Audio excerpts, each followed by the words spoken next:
একটা দুঃসংবাদ আছে।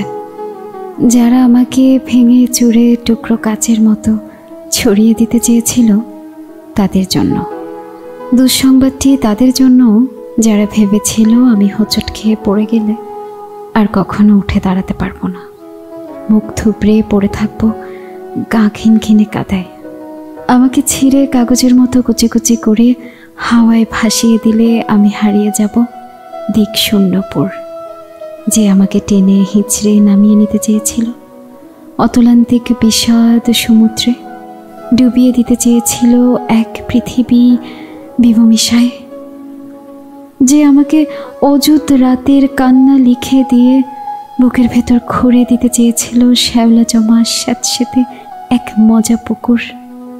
যে আমাকে দুঃখ দিয়ে পুড়িয়ে শেষে উড়িয়ে দিতে চেয়েছিলে ছাইয়ের মতন, তাদের জন্য দুঃসংবাদ। আমি এখন পাখির মতন। আমায় ছিঁড়ে কুচি কুচি ভাসিয়ে দিলে এখন আমি ডানা মেলে আকাশ জুড়ে উড়তে জানি।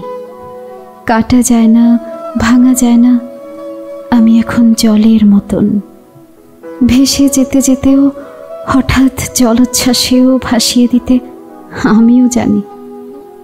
আমিও জানি ছড়িয়ে থাকা টুকরো কাচের শরীর থেকে দুফলা এক ছুরি হতে।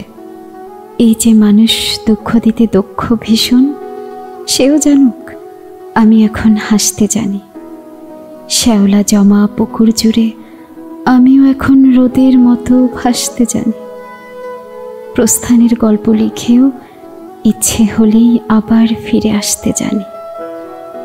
আমি এখন পুড়ে যাওয়া ছাইয়ের ভেতর জেগে ওঠা ফিনিক্স পাখি। আমি এখন মৃত্যু মেরে বাঁচতে জানি।